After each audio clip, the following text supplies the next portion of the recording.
కొన్ని దేశాల వాళ్ళు పుస్తకాలను వేగంగా చదవడాన్ని గొప్పతనంగా భావిస్తారు.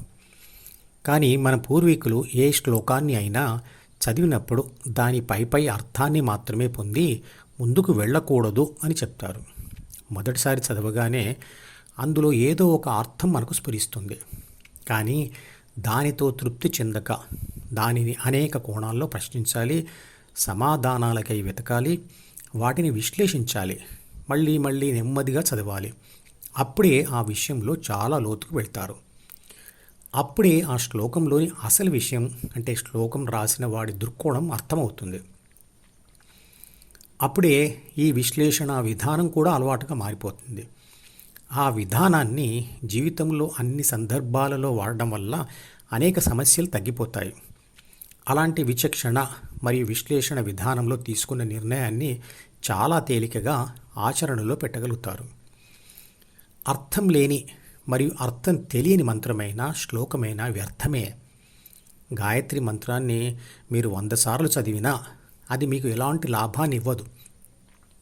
దానిలోని అసలు అర్థాన్ని గ్రహించి దాన్ని ఆచరణలో పెట్టినప్పుడే అది మీకు ఫలితాన్ని ఇస్తుంది.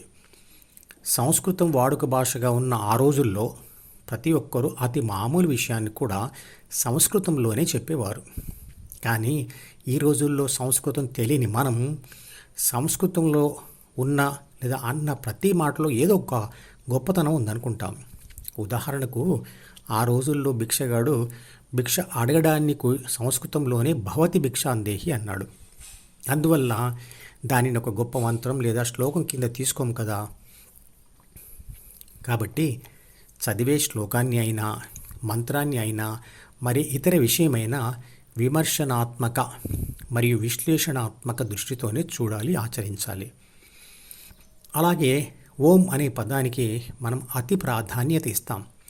వాస్తవానికి అది కూడా అనేకమైన శబ్దాలలో ఒక శబ్దం మాత్రమే. కానీ దానికి గొప్పతనం ఎప్పుడు వస్తుందంటే దానిని ఉపయోగించి ధ్యాన ఫలితం పొందినప్పుడే. నామజపం ప్లస్ శ్వాస మీద ధ్యాస ధ్యానంలో నిరంతరంగా ఒకే శబ్దాన్ని పఠిస్తూ లేదా జపిస్తూ దానిని శ్వాసకి లింక్ చేయాలి. ధ్యానం చేసేటప్పుడు నామం లేదా ఓం అనే శబ్ద జపం ఎందుకు అంటే ఆ సమయంలో మనము ఇతర ఆలోచనలు చేయకూడదు అని.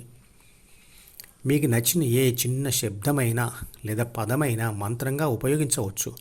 కానీ అది అతి చిన్నదే ఉండాలి అంతే. రామ అనే పదం కూడా ఉపయోగించవచ్చు. శక్తి పదార్థంలోకి ప్రవేశిస్తుంది కానీ పదార్థం శక్తిలోకి ప్రవేశించలేదు. విద్యుత్ శక్తిని ఒక వైరులోకి మనం ప్రవేశపెట్టవచ్చు కానీ వైర్ని విద్యుత్ శక్తిలోకి ప్రవేశపెట్టలేము. అలాగే విసిరిన రాయిలోకి గతిశక్తి, వెలుగుతున్న స్టవ్ మీద పెట్టిన గిన్నెలోకి ఉష్ణశక్తి మరియు శరీరంలోకి ప్రాణశక్తి ప్రవేశిస్తుంది.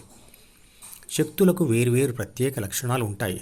ప్రాణశక్తి పదార్థంలోకి అంటే తల్లి గర్భంలోని జైగోట్ అంటే పిండంలోకి ప్రవేశించిన తర్వాత అది శరీరాన్ని నిర్మించుకోవడానికి, రక్షించుకోవడానికి మరియు పోషించడానికి బాహ్య ప్రపంచము నుండి శరీరంలోకి ఆహార పదార్థాన్ని సేకరించుకుంటుంది మరియు అందులో నుండి శక్తిని తీసుకుంటుంది.